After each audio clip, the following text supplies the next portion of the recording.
Yeah, so maybe we'll just jump straight in because we're talking about it already. So, are you born and raised in Gainesville? Is that where you were from originally, No, or? no, I was born and raised in Chicago, of all Ah, okay, places. I came down here in 77. I was in Gainesville for about 8 years, okay. so 7 years, and then I moved to Daytona for 10 years. And in 95, I married a lady who lived here, and it seemed to make the most sense to come back. So I've been back ever since. So that's 27 years so that I've been Wow, in this last stretch, and 35 total. So I've been when I got in Gainesville in 77, it was a much different town than it is now. It's much right. smaller. When Tom lived here, it was only 27,000 or so, and it wasn't a whole lot bigger than that when I moved here. Uh, but it's just grown exponentially in the last 30 years, 40 years. But It's crazy you um, think, and you think about that size of a town, 27,000 people, to still have that rich musical legacy that it has is it's pretty unusual for a small town like that to develop so many really talented musicians, I think. there was two key reasons why it happened. One of which there was a fellow that his dad started a music store, and then he took it over, Buster Lipham. Okay. And Buster would a kid would come into his shop and start eyeing that guitar, and he'd go, "Son, you have any like grass cutting jobs or something?" "Oh yeah, yeah, I've got a regular income, blah blah blah."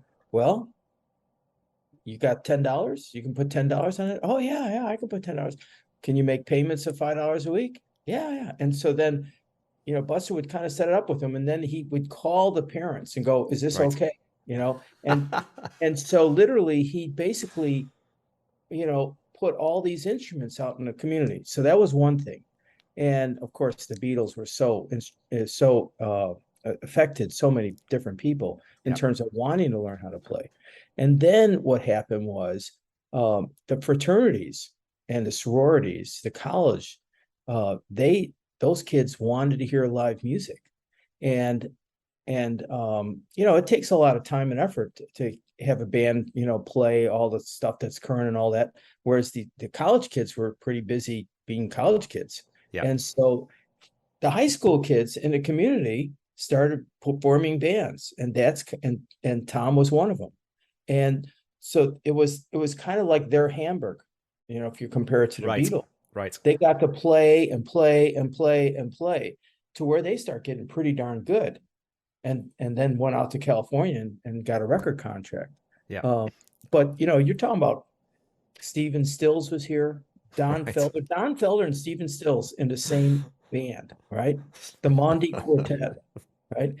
Um, Bernie Ledden was here, Yep. Tom Ledden was here. Um, you have um, the Bo Diddley, was Right. living in Right. the area and affecting folks as well. And then you have Tom Petty and the Heartbreakers, all five of them. So you quite have quite a rock and roll Hall of Fame, group. It Yeah. comes out of this tiny little town. It's just amazing. And Um, it's funny because it feels like that. And again, I mean, no, us old guys when we start talking about music, it does feel like that's lost a little bit somehow. That there aren't venues for young kids to just go and play and suck for a little while, but learn how to do it and learn that craft of actually playing live shows and learning their instruments. It feels like that's missing a little bit because we don't tend to see as many of them coming through. And of course, that's going to be industry pressure as well. But it seems like Gainesville has managed to avoid that more or less because looking through sort of the list of festivals you have in Gainesville every year, there seems to still be a really vibrant local indie music scene there. So is that accurate or there is, and I think it's growing. To be honest with you, it's kind of went underground to some degree, right? and a lot of college bands came up. It's the ones that didn't have time to do it in the 60s or 70s. Now they're doing it. And Right. we've had some great bands come out of Gainesville since the 80s. Sister Hazel was one, and Big White Undies was another, Less Than Jake. There was bands that didn't quite hit the super big time, but certainly made their mark in music. But so that's been going on. And then Right. I think there's been a 20 years of a punk rock festival called the Yeah. Fest, that, I mean, now these guys are coming there, they're coming in their suits, Right. but it's just they don't look quite as wild as they did when they first came, I'm sure. But yeah, it's something that a number of people in town are like, we want to get back to being a music center, Right. and trying to, Heartwood is certainly one of the big steps forward to, because we're so dependent upon public facilities, and that doesn't always Right. work out well. And so Heartwood being a private facility, so it's pretty nice. And so is that something then? Obviously, like you said, back in the 70s and into the 80s, and then maybe it sort of drops off a little bit, but then it's resurgent. Is music sort of, because there are music towns, right? There are towns where music is just part of their DNA, and it's how people sort of identify. That's one of the things they say about art. Well, we've got a really good music. Has that always been a Gainesville thing? Well, certainly since the 60s, 70s. Okay. I don't know about before. There was a few people that came out. BB King, the last couple of years of his life was in Gainesville. He has a number of relatives that lived here. Wow. And so it's not the only, but it your comment about music, back in the 60s, most one of the things that people try to do is have uh, dances for kids, Yeah. right? And the 70s as well, so that they wouldn't get in trouble, the Right. 10 to 15-year-olds. Of course they were going to get in trouble, uh, but and we don't do that anymore. Yeah. I mean, and uh, there was a tremendous interest in rock music among the youth in the 70s. Witnessed the gigantic festivals, Yeah. Woodstock, and on and on. Atlanta had, 100,000, and I mean, it was one after another for a while. And um, and that type of interest hasn't come back. I mean, it's gone away. It's different. I don't know whether it's better or worse, Yeah. but it's more permeated into life now, right? You Yeah, don't for go sure. anywhere without hearing music in the elevator, and music, in the supermarket, and music in the waiting room of the, whatever office you're in or whatever. It's everywhere. And you can, with the phones and Spotify or Apple Music, you can hear every song that's ever been recorded Right. at any moment. Um, so I think the sound systems in the cars have gotten so much better, right? So you're listening to music. Music has just permeated our life. Yeah. It wasn't like that in the 60s. It was like, what's this new toy? Yeah, yeah, yeah, yeah. Music, this is cool. Now it's like I don't mean to say old hat, but it's gone into it's now become part of our everything, part of our lives. Yeah, it's just it's in a different cultural space, right? Like it doesn't mean quite the same thing maybe as it did when it wasn't ubiquitous and it wasn't sort of everyone, when you could listen to any track, which is great. I mean, being able to just go back and listen to Bo Diddley or go back into, Sister Rosetta Tharpe and learn about all that stuff through YouTube or through Spotify or whatever is fantastic for a music fan. But you Right. don't get that same. I mean, I remember I grew up with vinyl, and cassettes came in my lifetime. But when you get that piece of plastic and you get it home and you put it on the turntable, it's just a viscerally different experience hearing that first. Hearing Black Dog for the first time, or hearing Refugee for the first time, or something like that. It's just it impacts you. It hits you harder, I think, when there's something there because it's not all the time. Like you said, you're not hearing it constantly on commercials. You're not hearing it constantly in the malls, all those kinds of things. So it just means a little bit more, I think, to us old folks who sort of grew up with it being a little more sparse. I think, right? Yeah, absolutely. Absolutely. Well, there was another factor, and we had this Vietnam War going on in the 60s and 70s, early 70s. And there were a lot of the young folks were really upset about it, Yeah, because they were drafting people whether you wanted to go or not. And it wasn't, and see, it's really important for folks to understand what was going on back then, because it was a police action, right? yeah, They didn't allow our troops to shoot first. It wasn't a war. I mean, we call it a war, but it yeah, wasn't a war. And so they're basically had their hands tied behind their back going over, and people are shooting at them, right? yeah, So it was like, once you found that, I was like, no, I don't want to be part of that. Of course, of course. And so you had this sense of all the youth was kind of like on one side and these old people were on the other side. And then you have the music that came in, and it Yeah. was music that was for us. And really at no time in history was there ever anything like that before, right? And I Music for the young people, and right? I don't Yeah. really think since maybe grunge would be the only thing really that's somewhat comparable, right? Punk, I guess, maybe, but not to the same extent where it was this huge cultural explosion with, Joan Baez and Hendrix and Dylan, of course, coming through and just changing the whole world of music Oh, boy, completely. yeah, So, yeah, yeah. And then the Beatles, yeah, back the Beatles. Oh my gosh, Well, it's like Tom said.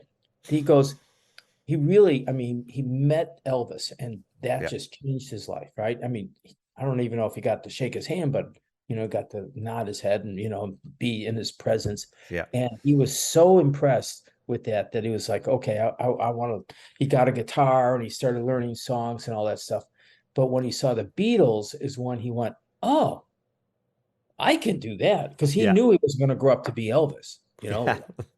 Thank you very much. And it's like, no, he wasn't going to do that. That wasn't going to happen. But he could become one of the Beatles, so to speak. He could Yeah. get his, some other guys and get together a band, and sure enough, he did. But that was the Beatles were just a monstrous, and something that I came across recently about how the Beatles were so strong in their optimism and in their happiness, right? Right. Their songs were so powerful. Yeah. Especially the early albums were so powerful in their exuberance. And then I and that no band had ever done that before, right? Yeah. The kind of exuberance, right? And I read that John Lennon said that Hamburg was really, really important to them, because he says we would have never become the band that we became without Hamburg. And he said, because we would have been so much softer and laid back. He goes, but Hamburg, the Germans wanted you to play loud, Right. Yeah. fast, Yeah. right? So it's like, oh, I guess we got to play it that way. So that's how they developed their sound. Oh, it's just the way it happened, but very cool. Well, and again, just inspired so many people, like you said, to pick up a guitar and think, yeah, we should just get some of our friends together and play, because and it definitely said, oh, it'll impress the girls, and it'll be, is it something for us to do? And the parents probably maybe didn't love the music they were playing all the time, but certainly that they weren't going out getting into trouble if they're just sitting in the garage playing. Well, that's a good thing because we know where they are, right? Right. So Yeah. Yeah. yeah, Yeah. that's awesome. Someone, Yeah, so we could probably talk about the history of music for 6 or 7 hours here, but I want to yeah. loop back quickly. So growing up in Chicago, then, what was home life like? What was music like in your home growing up? Music, when I was 10, well, when I was 9, maybe, right around there. I'm in a bathroom in my house. I had not got into, I mean, kids songs or something. It's Yeah, nothing. Music wasn't that a big deal at all. And I have WLS radio, which is a big radio, AM radio station. And I had gotten that year I'd gotten that AM radio. right. It's a big deal, right? It's Yeah. like a Walkman for folks like you, or even maybe a phone, nowadays. But Hey, I had AM radio, dude. I grew up because you could get European countries on AM radio. In FM was right, all local, but we get stuff from like Luxembourg and France, and you couldn't understand any of it. It was like, this is so cool. Yeah, yeah, it yeah, is. And so and She Loves You comes on. Now, this is September of 1963. right. They had not really been put out on the radio stations. And remember, I don't know if you remember, their first big song was I Want to Hold Your Hand. Yeah, But WLS got She Loves You. And I'm like, oh my God, yeah, what is this? yeah, It just is like a bolt of lightning that yeah. came out of the sky. It's like, holy smokes.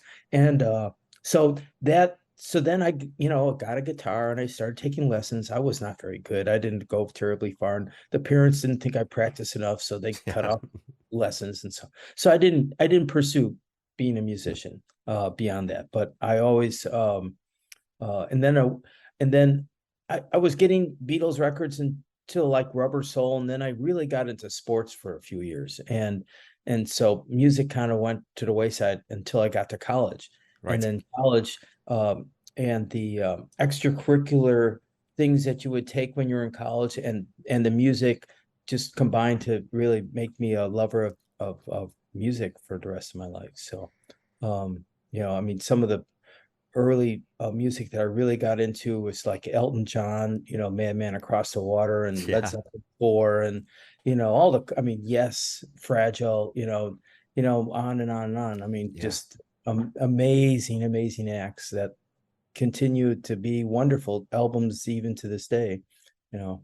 It's So funny. It's funny you talk about that. I always talk about this with people because, maybe it's more so with rock and roll, maybe it isn't. But when that first sort of visceral connection to it, it's like, oh my god, this is music for me.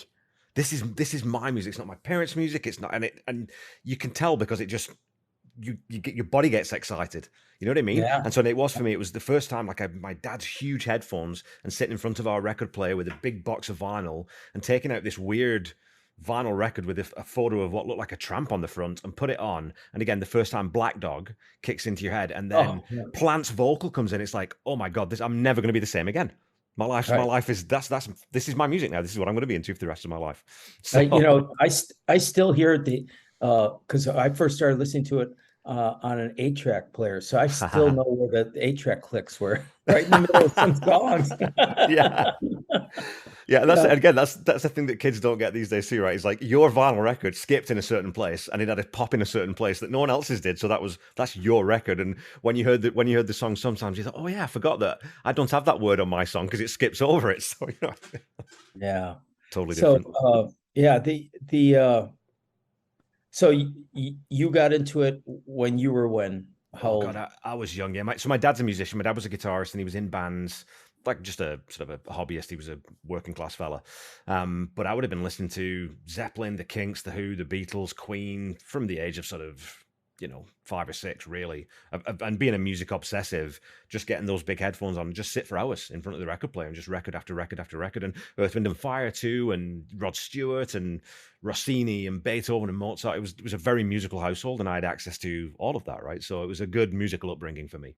That's great. I mean, some of the two of the great albums to me is Dark Side of the Moon and Led Zeppelin 4 for sure. And Yeah. and also Jimi Hendrix, Electric Ladyland. Oh man, I was stuff on like, that album, it's still never been topped. I mean, some of the stuff that he did with the guitar, there's people who are proficient, but they never quite have the same groove and the same soul that Jimmy did, right? if you ever get a chance to watch the documentary they did on the making of Electric Ladyland, Okay. I recommend it. I actually I couldn't get through it because my mind was just blown. Because Yeah. what he would do is, like some of those songs you'd hear like it was like, wow, is he playing at a little bar or something? There's people talking and all this stuff. Well, what it was is everyone he would meet during the day, he'd go, man, I'm recording tonight. Come down to my studio. Hey, did you ever play any instruments in high school? Yeah, I played the sax. Okay, bring it down. And Wow. literally, literally, he literally just brought people in and they'd either sit there and listen or they'd be playing, Yeah. So I mean, it's like, So yeah. when did you discover Tom's music then? So you, like you said, sort of 77, I think you said you moved back down to Gainesville. So you were kind of around then in Gainesville at the time that that first album comes out, doesn't do anything, and then obviously in 77, John Scott thankfully finds that record in the bottom of my cupboard, and then Right. starts getting played. What are your first memories of Tom's music? My first memories of Tom's music was that I was living in Gainesville in the early 80s and I started hearing about Tom Petty. It's like, oh, and I would hear some of his songs, but I didn't have any connection other than, he came from this town, but Yeah. I didn't really know. And I actually remember I was working in 83 for this music, it kind of like it was a low power TV station that was going to play music videos. Right. And it was, and we actually played around with using one of breakdown, the guitar solo for like a TV like when they put up the name of the station and they have a little music on for a few seconds. Well, Yeah. that was what it was going to be. And I was like, wow, that's really good. And then I was listening to, and that was the first time I actually listened to his first album.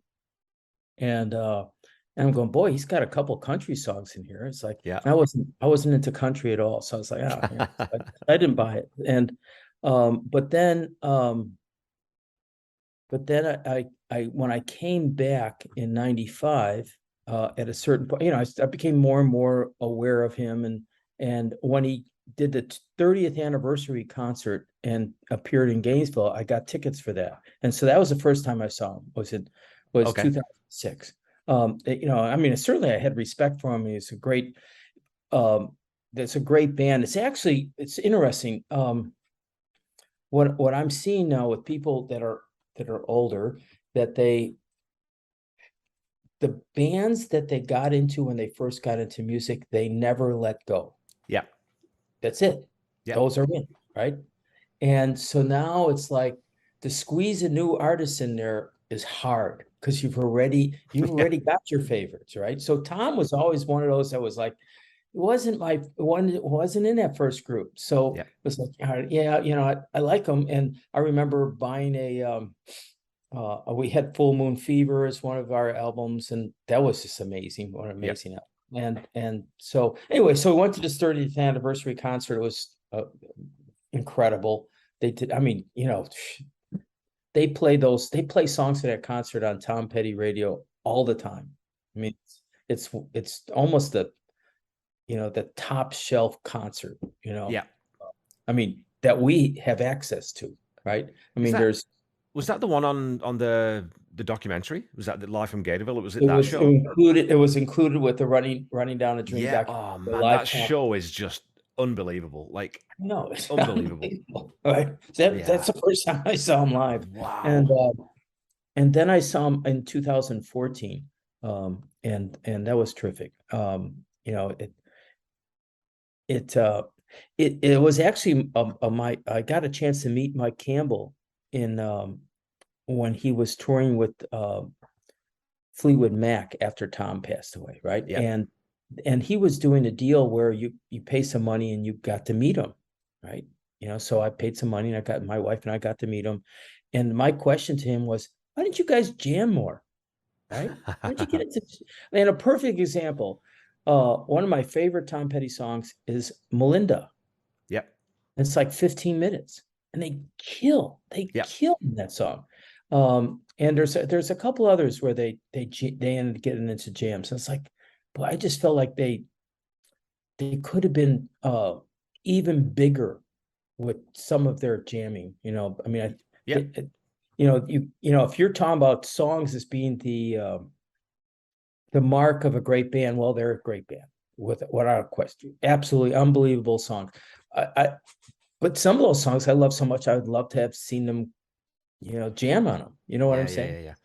Yeah. So, but his answer was that, well, we grew up in a time where songs were 3 minutes or under, and that's kind of like stuck with us. So It's funny too because and when you do see them live, they do jam those out, and I'm really looking forward to that Fillmore box set if that ever does sort of come to pass, which it sounds like it might at some point, just to see if there is any sort of extended jams on there because they do that fairly routinely where they'll put in an extra 16 bars and let Mike go to town or whatever. And right. the Allman Brothers, I mean, their Fillmore album, that's exactly what that was just a jam album, right? Really, I think one of the entries like 15 minutes or something.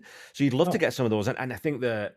Because they did it with Breakdown, they would quite often Breakdown would be 7 minutes, 9 minutes, whatever it would be. And Dog on the Run on those early shows, which they just kind of dropped without a trace, was a long song as well.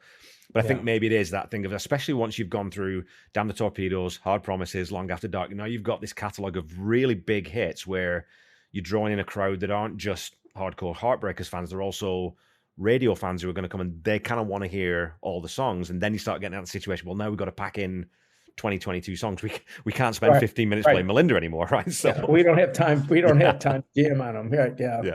That was, and you know what? And that was a interesting philosophy he had. He really always felt very attuned to the fact that it was costing people a lot of money to come, and so he wanted it wasn't way too many musicians have well, I don't care what the fans want. I'm going to do what I want kind of attitude.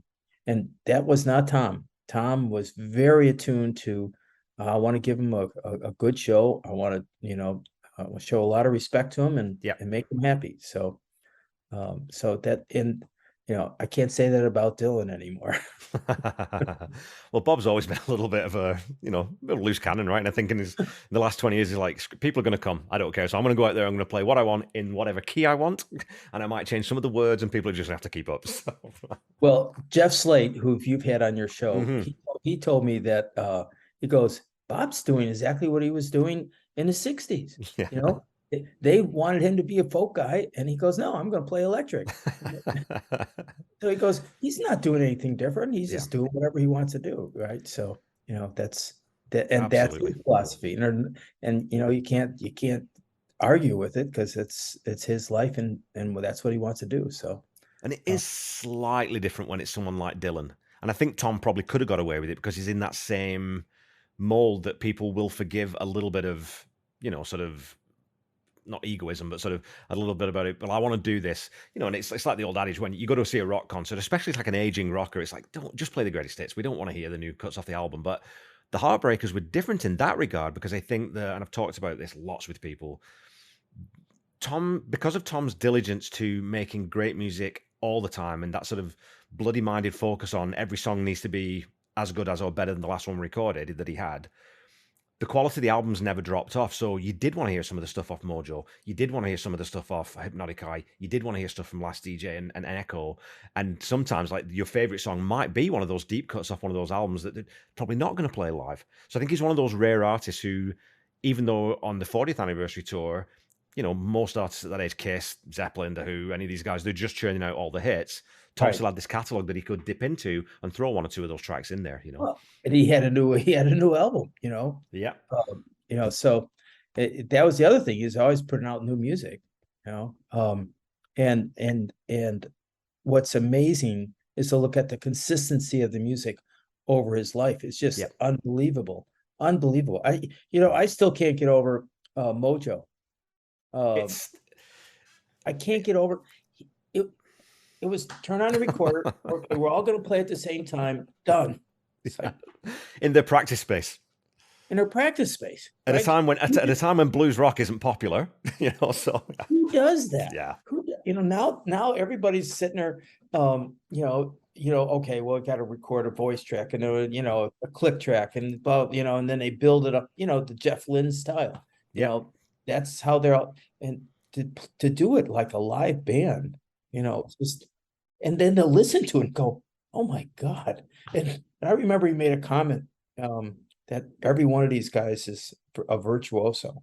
yeah, You know, and they were just amazing to be that good. yeah. Um, Well, I was talking to Jeff Slate about that, and he said that because he's friends with Ben Mont, and he says Ben Mont's the only sort of 60, 70-year-old professional musician who still practices all the time. And I think it is just that dedication to the craft, right? We need to, and it's the same thing back in the day. They no girls on the bus because it's the music first. Once we've done the show, once we've done the tour, go do whatever you want to do. But while the tour's going on, this is our job. And it's like you said, the fans have paid to come and see us. We need to take this seriously, and we need to put in absolutely top effort every time we get in.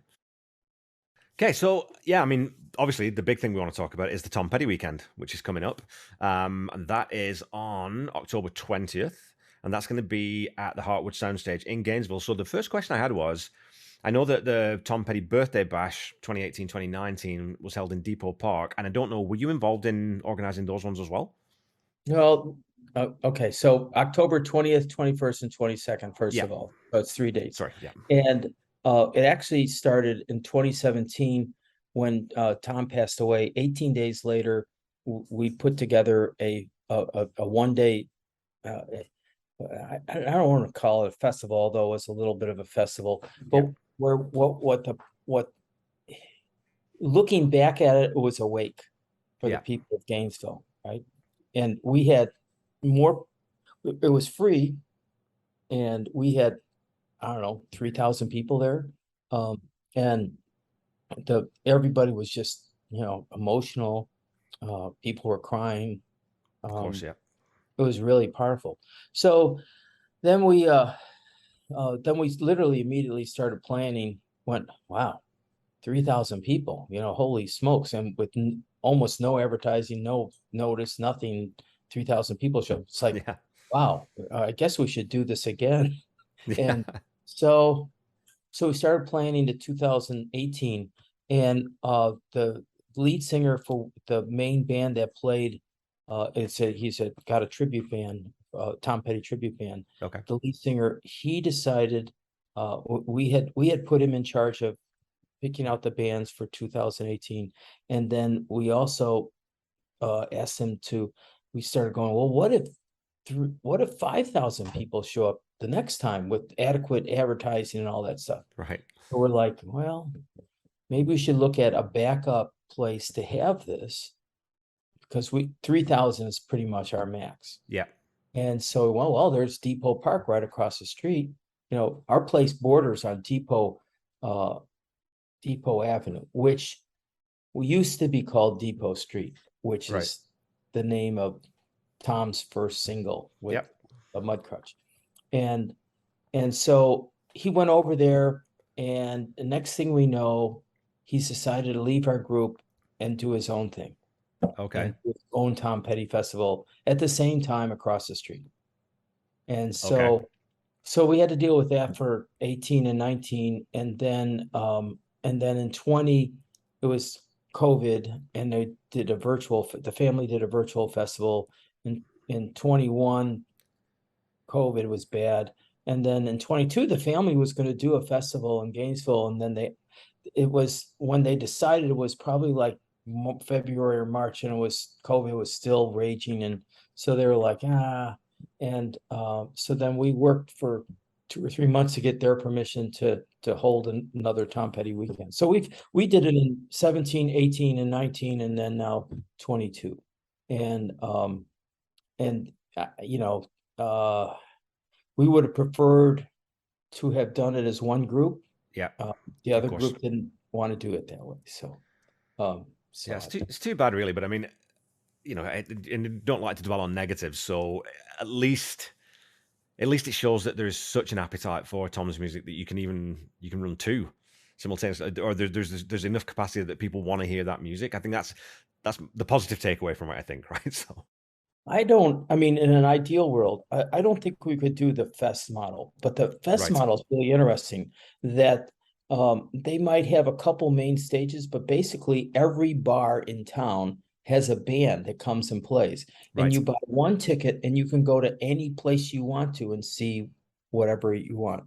And um, but my goal was that we're celebrating Tom throughout town. And yes, every bar should have a, singer songwriter singing Tom songs, and yeah. like everywhere you go, you can hear Tom That'd Petty be music, right? so cool. Wouldn't that be Yeah, cool? that'd be Yeah. so And cool. so, yeah. And so, I mean, literally, we could really have quite a tourism industry if we got behind it. And so, but you can't get there from, that's A to Z. You got to go through all those other letters Of first. course. So, Yeah. and so that's where we're at with that, just trying to get this thing. And COVID really kind of knocked the wind out of us. And the other thing was, when Tom passed away, their management got frozen.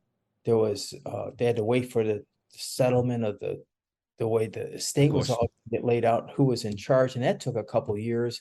And then they had to kind of like feel their oats, and and so now they're much more involved, and I think, not involved, that's the right word. They're much more paying attention to what's going on. Yeah. And whether or not they're going to have another festival, I don't know. But there's a lot of background stuff that is unfortunate. Yeah, hopefully it'll work out. Of course. Of course. I mean, and again, like I said, I always try to focus on positives on my podcast because Tom was, he shone so much light into people's lives that's the angle I try to take. So with the festival, not a festival, let's not call it the Tom Petty weekend, then the festival. How big of a job is that logistically to pull all that together when you're bringing in so many different artists? Like you said, you're making sure that I'm sure you have to get like hotels, you have to do all these different things, checking with the city so you've not got a conflict with other events. Like, how much effort is that, and what kind of team do you have doing that work? Well, there's three of us. Ho Chitama, who is the main owner of Heartwood Soundstage. Okay. Dave Malosh is the general manager of Heartwood Soundstage, and then I'm the producer of Tom Petty Weekend. But I think of it as a three-headed, animal. There, I couldn't do it without them, and they couldn't do it without me. In the sense that they both have other things to do, and I'm retired, so I can do more of this stuff. But it's a quite. I have remarked to folks that without the phone and a smartphone and a laptop and an iPad, I don't know. See how it would have taken a crew of 10 to 15 people to do what just I did by Yeah, myself. That because of the modern communications, there's a lot of stuff you can be a lot more efficient in running stuff. Right? absolutely. Yeah, and it opens up these kinds of possibilities, right? I mean, and again, I think that's one thing that COVID did was a positive is that people have sort of got used to this medium of communicating now. Like, it's nothing to jump on a Zoom call and have a quick chat with someone halfway around the world, and that's become more normalized now. Where in the old days, I think it would have been the old days, but before that, it would have been a little bit less common and maybe just a little bit harder to factor through that. And of We could course, have talked on the phone, but we you could have wouldn't have talked known what each other looked like. exactly, Right. and it's just Yeah. different. You communicate differently if you can see someone's face, right? Right. Oh yeah. So yeah, Yeah. I mean, looking down the lineup you got for this year is pretty damned impressive too. And I mean, I'm a huge fan of Jake Thistle. I think that kid's, assuming that he gets the right opportunities and the right people get into his professional life, I think that guy can really go to the top. You got Paul Zolo, Jeff Slate coming down, and both excellent musicians in their own right, and obviously Tom Terry authorities. Keith Eveland, lovely to see him coming down from the Nation, right, and doing a bit of a turn. And I don't know a lot of those other bands, so when you're pulling that together and you're looking at that set list, how do you approach? Like, who do we ask? How do we get these people in? What was that process like? How did you sort of decide who you wanted to play? Well, we so we were asking bands before we knew we could do it. So Yeah. we didn't want to pick out people that we didn't know. So we tended to Okay. go back to the well and go, hey, could you pencil in this date? We Yeah. don't have any money right now. We can't put, we're trying to work it out, just have patience with us. And so a number of them did. And so we're real happy with that. We've got some great acts. Oh my gosh.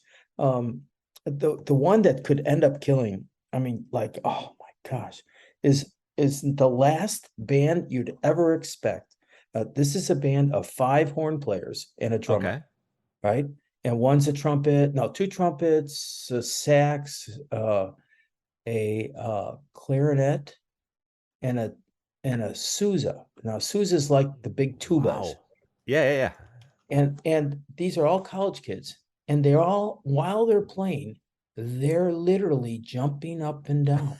Now, Yeah. there's this little 5'6" girl holding this giant tuba, and she's jumping up and down while they're playing, and they play with so much energy. You remember the Beatles' early songs? Well, they're playing with that kind of energy, Wow. and they're going to be playing, and they've never played Tom Petty songs, but we're going to get them to play some Tom Petty songs, and the first time I saw them was earlier in the year, and we had nothing but great bands come up one after another, and the whole band, everybody's like, oh, okay, yeah, and they're sitting there, not making a big deal about it. But these guys came up, no one had heard them before, and in no time, the entire crowd rushed the stage. It's like, Yeah. Yeah. who are these people? How can they put out this kind of energy?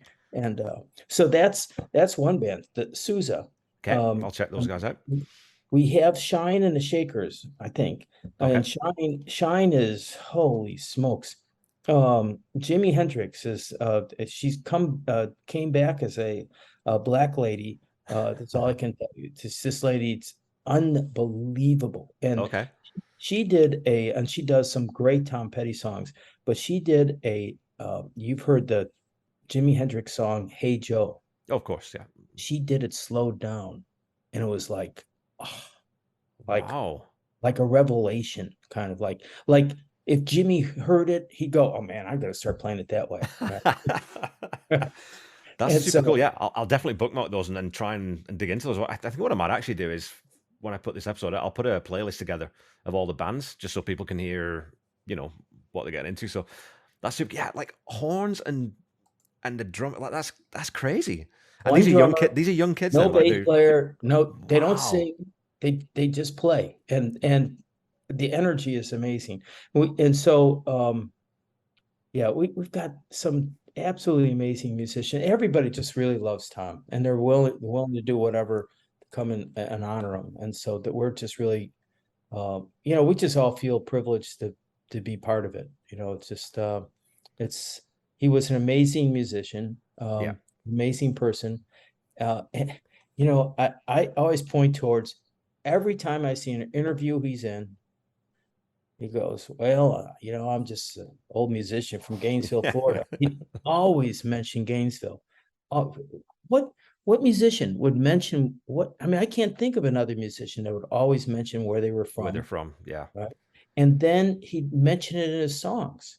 You Yeah. know, but the references to the area is strewn around us. So much so that in 19, when they were doing a follow-up to the festival, one of the fans said, I like coming here because it's like being on a movie set. Oh, there's Lillian's music store. Oh, there's Yeah. 441. Oh, there's his house. And it's all this stuff. So they it's pretty cool to be here. Pretty uh, magical, I guess. Uh, People probably, that are watching this are going to go, well, okay, so what's going to happen at a festival like that? I mean, Tom's gone, right? So how are you going to pay homage to him? And so one of the things we found out is that Tom wrote some magnificent songs, magnificent. And how do we know that is that when other people play them through who they are, Yeah. because everybody's different, right? And it, and also through the style of music that they play, it the songs pop anyway. Yeah. And if anything, they take on a new life. And so literally we've had fans just blown away by other people's interpretations of songs, of Tom's songs. And we've had people tell us, they go, I didn't come here all the way from California to hear local bands play their local songs, Yeah. their original songs. I came here to hear Tom Petty music. But they didn't, as we figured out, they didn't come there to hear Tom Petty sing Tom Petty music Of because you course. can't do that. But his songs reinterpreted by people bring a new joy to the fans. I mean, they just get ecstatic. I mean, so it it's so cool to hear. Yeah. You'd think, oh God, I get tired of Tom's songs after 4 hours or something, or 8 hours, whatever it is. Yeah. But no, it's because everybody brings a different perspective, a different sense of it. And it's like it's familiar and at once new. So it's just really interesting phenomena to hear these bands cover his songs. And one has to remember that Tom, maybe out of any professional musician that made it, probably covered more songs than any of them, than Yeah. anybody else you can think of. I mean, I know I saw somewhere that he had it covered at least 300 songs, Oh, my. right? Well, and it's so funny because when he was growing up, when he was playing, and I just talked to a guy that was helping book stuff, and the fellow said, "Yeah, I booked them at this Holiday Inn in Lake City, which is about 30 miles north." And the guy called up and was complaining because they don't want to play the hits. They want to play their own songs. Yeah. And so and so Tom would develop a technique where he'd go, "Okay, we're gonna hear a new song from the band," and then he'd play one of his songs. And he would do that. He would introduce them as some, oh yeah, that famous band, well, here's another one of their songs, and he would play one of his, one of So his good. originals. So Yeah, clever, right? Yeah. but he got into so much trouble playing covers, not wanting to play cover songs, and then he ends up being like the cover song artist, you know, Well, yeah, I of mean, and of all time. some of the covers he's done are they're almost the definitive, like Jagger and Thunderbird. Now, right? That's the version I want to hear. I want to hear Tom Petty singing that song because it's Right. so flipping cool, right? And again, like you said, with artists coming in and not, I don't, I think it's almost sort of not worse isn't the right word, but I don't want to hear someone necessarily do Tom Petty's music verbatim because it's not him and you can't sing it exactly the same as him. So I love it when, again, people like Jake Thistle, I keep banging on that drum, but when I interviewed him for the podcast, I put together a shortcut of all the songs because he played 7 songs for us he did a live stream on YouTube. And when I posted that little clip of those 7 songs, I called it Jake Thistle Interpretations because that's exactly what it is. It's an artist finding the connection to those songs for themselves and expressing that. And I think it exposes the genius of Tom as a songwriter in that he was able to write these songs that maybe were sometimes specific to something he was feeling or going through at the time, but are broad enough and general enough that people can take those and say, well, this is how that applies to me, and this is how I can communicate that. And that's what music should be, I think, right? Yeah, absolutely. And not everybody's songs work that well being played by others. I No, mean, definitely so not. it's very interesting and so interesting that he covered a lot of songs and then Yeah, he's now being covered, yeah. so and like they did a cover of a band called something of a song called Something in the Air, Oh yeah, which yeah. which Thunderclap Newman. Yeah, that's the thing about his covers is sometimes you can't even tell it's not the cover artist. It's yes. not the artist that he's covering. It's like, God, who is that? It sounds so much like Thunderclap Newman. Wait, who is that?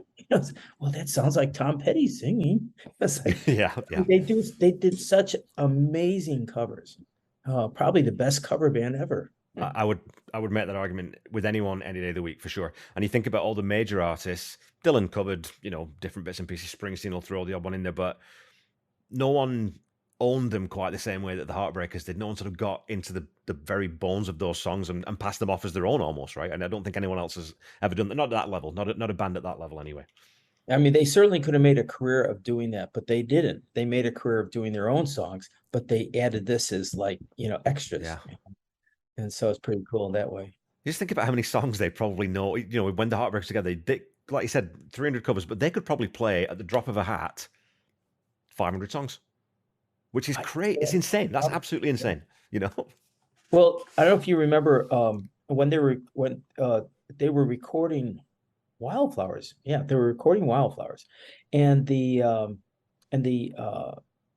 label said, "Hey, we're going to put out this greatest hits Yeah. album. We need a couple songs." And so he whipped out Mary Jane's Last Dance. It's just, yeah. You I've know, got it's this like, one. I've got this one laying around. We could yeah, try it's this one like, maybe. Like, oh, you need a greatest hits? Okay, yeah, I got that, right. But then they went to, crazy enough, they pulled all their equipment out and rented a different studio. Yep. And they decided to record covers. And in a day or two, they recorded 50. 50. Oh, Now, that's we're just not just madness. talking like lazy covers. We're talking Full about arrangement.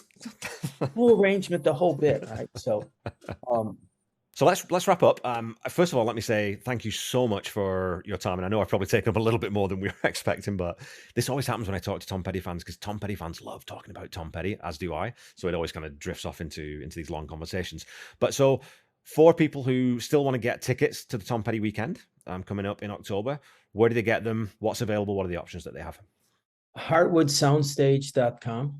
And then you go to upcoming events and scroll down to October 20th, 21st, and 22nd. It's a free concert. We did sell some VIP tickets, but we've sold those out. And we're approaching 1,500 people planning to come. Wow. And we fully expect to be completely sold out and have somewhere around 2,500 people each night. So that's beautiful. And so is any portion of that going to be recorded and sort of put out later? And is there merchandise that people can get if they can't attend? Or any of those kinds of options? Or no, the family has asked us not to sell merchandise on the internet, right? That has Tom Petty name on it, right? So they have that right. We have no problem with that. And but there is what was the first part of that question? is there any plans to record any of it to publish on YouTube or anything like that later as sort of highlights or? Well, we recorded all of 2019 except for the last act that we missed their vocals, Okay. but we never put it out because it costs money to edit them down and remix them because Right. we've saved all the channels so we can mix it live, so to speak, but it takes time, and there's no necessarily a way of making money off of it. Okay. So it so it's like, okay, do I just want to dump some money into editing these videos that people like seeing, but I'm Yeah. money's valuable. Yeah. Yeah. Yeah. So we will record it. I'm sure we'll probably put out a couple songs, for sure, Okay. that use it to help promote the next year. So let me tell you one other thing that we're doing, is we're doing a 3-hour storytelling session. And we've got folks like Jake Thistle, who, while he hadn't met Tom, he's spent a decent amount of time with a number of the Heartbreakers. Yep. And so he's got some stories from them. We've got Paul Zolo, who's going to tell some stories. He only spent a year, every weekend with Tom. Yeah. And Jeff Slate's going to tell some great stories. We have Nancy Luca. Nancy Luca is one of the, now she was she in the 70s, she was a guitar slinging goddess in Gainesville. She was, Okay. she took lessons from Mike Campbell when she was young, Oh, cool. and went out to California to make her fame and fortune, and that's where she lives now. And she's been in a number of bands, and she's amazing lead guitar player. Okay. And she's got some. I asked her, I said, "Do you have any stories to tell about Tom?" And she goes, "Well, there's that one where I was naked in his bed in a hotel room." She goes, "Do you want me to tell that one?" I said, "Nancy, you can tell whatever story you want." So I think she was kidding, though. Yeah. Yeah. I don't know. I don't know. I don't know how to take that one. So it's like, okay. There's And probably a lot of context needed for that story. yeah. Right. And let's see here. We have offhand, I can't think of the others, but we have some terrific storytellers. It's going to be great. And then we're going to maybe a couple hours of storytelling and a panel discussion with the same folks that told stories, Yeah. led by Paul. So I guarantee you, people that come to that are going to be ecstatic. Now we're actually sold out inside, but we're going to video and audio, and take the video and audio and put it outside on a big screen so that you can see it whether you're inside or outside. So Yeah. No, it's going to be. I mean, I was talking to someone else, and I think when I messaged you, I'm very, very disappointed that finances don't allow me to come down this year, but I'm really planning. I'm hoping that moving forward, that at some point I'll get a chance. And so that's the last question I kind of had before we wrap up: is what are the plans for the future with the Tom Petty weekend? Is this something that you're already starting to think about 2023 now? What's your sort of roadmap forward with this? well, we do this on the with the approval of the family, Yeah. right? And the family was talking there seriously about taking over the festival and running it each year. And they had a whole, in 2021, they had a lineup of including Sheryl Crow, Right. and then they canceled it because of COVID getting bad. And so if they run it, it's going to be amazing. It's going to be different than what we do, but it's going Yeah. to be amazing. But so we can't really plan unless we know that they're saying, "Oh, we're not going to do it this year. You can do it." So Okay. when we finish this, that'll be the first thing we're going to be contacting with. Okay, so who's doing it next year? Yeah. And so that's why we can't really, it's not really ours to plan. Right. Um, Right. and as I said to people, I have no problem with the fact that they own the copyrights and the trademarks, and it's their festival. If they want it, it's here it is. Yeah. It's not ours. We're just caretakers, and and trying to do our best. We can't run it like they could. I mean, Yeah.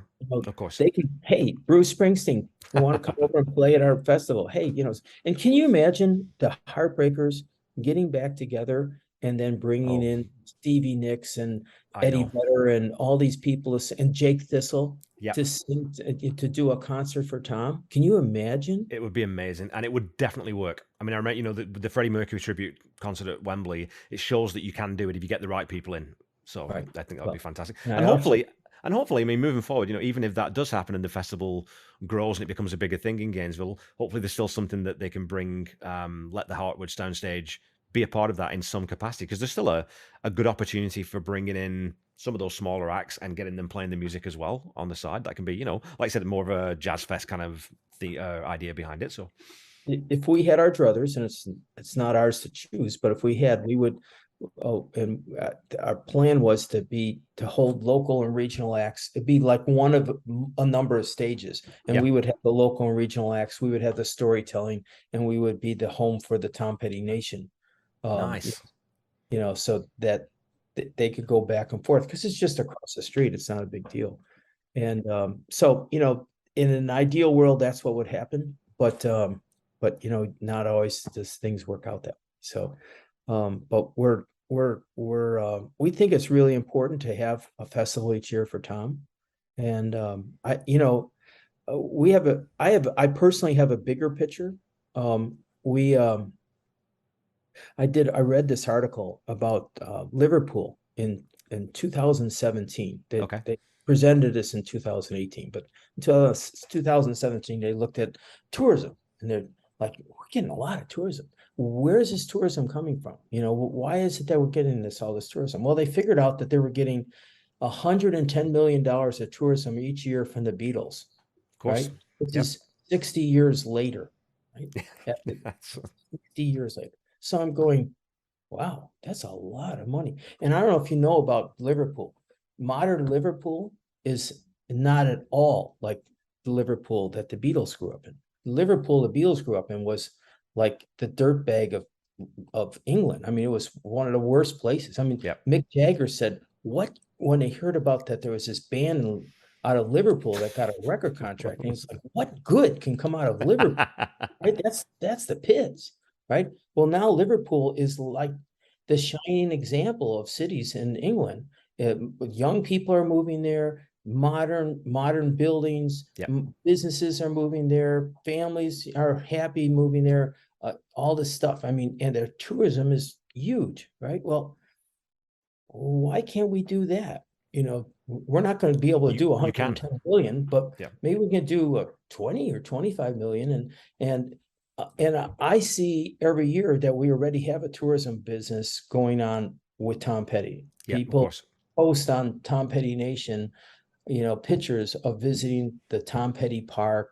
I don't know if you know about that, the park that's like literally across the street from his Yep. house, right? The And park and the mural and his house, and that there's a whole, and yeah, Lillian's, and there's all these places that when I come down to Gainesville eventually, that's what I want to see. Of course I do. right, Yeah. and someone put it after one of the festivals. They said it's like coming down to a movie set, Yeah. right? Oh, there's that. There's that thing. Yeah. Yeah. And so anyway, that's in the bigger picture, I just think that pays a tremendous amount of respect to Tom, and it helps his town, right? That he grew up in. So that's my goal, is to make it to where the fans have a place to come to, right? Absolutely. I mean, are they really gonna be nostalgic about Malibu? It's like they can't even get in Malibu, right? Yeah, who cares about Malibu? I want to get. That's the thing. When me and my wife are planning trips now, San Diego, Mexico, I kind of want to go to Gainesville. Oh, where's Gainesville? It's this little place in Florida. But there's a reason why I want to go down there. So, Yeah. Well, then you come, and then she'd like, oh, I get it, why yeah, you came. 100%. And I should tell you too quickly that it's funny talking about Liverpool. I grew up 20 miles from Liverpool and 20 miles from Manchester, basically smack in the middle of those two cities. So I'm very familiar with what Liverpool was, because I grew up in the 70s with it So being I haven't been there. So did I tell the truth by what I just said? 100%. Yeah, I mean, it was a very working class town. It was where a lot of the Irish immigrants came during the potato famine. So it was a very mixed sort of cultural place. But out of that sprang a very vibrant music scene. And then, of course, they opened up the Beatles Museum, which, if you ever do get over there, it's a fantastic exhibit. And they've got the cavern, is sort of obviously not what it was, but they've got that as a place you can go and visit and look at. It's just they've done it right. They've done it, as you're saying, they've done it exactly right, where they're not milking it, but they're giving fans what they want to see. And of course, all the foot Fans are going to traffic. come anyway, right? Of course Fans are they are. going to Of come course, anyway. of So course. Yeah, why not absolutely. facilitate, and not in a way like you're ripping them off, but facilitate so that everybody's happy, right? Yeah, And so that's anyway, that's my goal, is to get that, at least it's an idea that, I believe in. If you have a good idea, it's a kind of like striking a match on a bale of hay. You throw it on there and it doesn't start out, but sooner or later it'll just, yeah, it turns into yeah, something much bigger. And that's a good idea, is like that. You don't, you put it out there, and if it's the right time and place, yeah. it'll happen.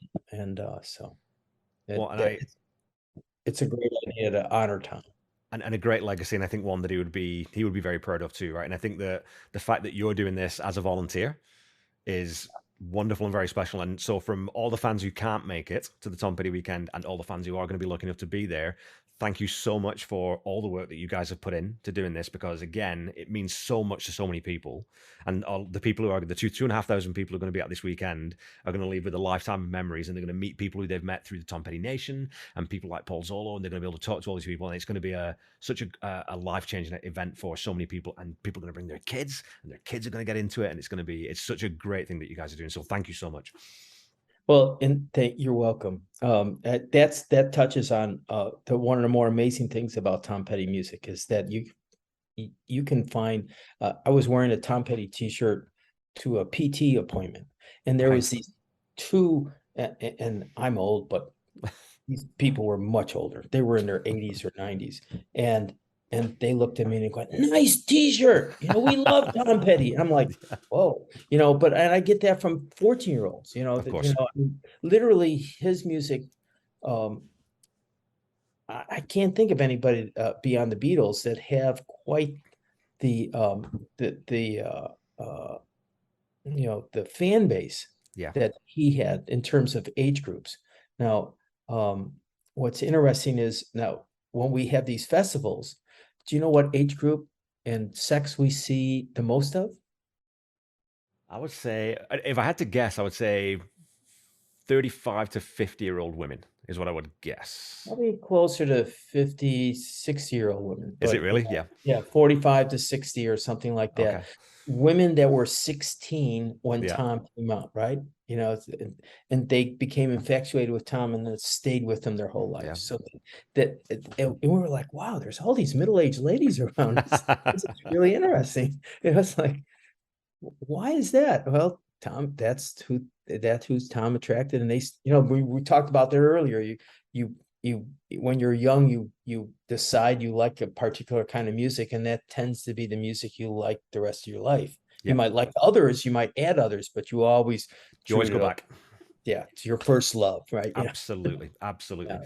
And so that's apparently that what he had a lot of fans in the ladies back in the day. So, rock and roll live is just the greatest It's thing. the best thing in the world. Yeah, with an amazing band, and being reasonably close. Yeah. It's just, oh my gosh, it's just thrilling. Yeah. It's hard to explain to someone if they haven't done it. And so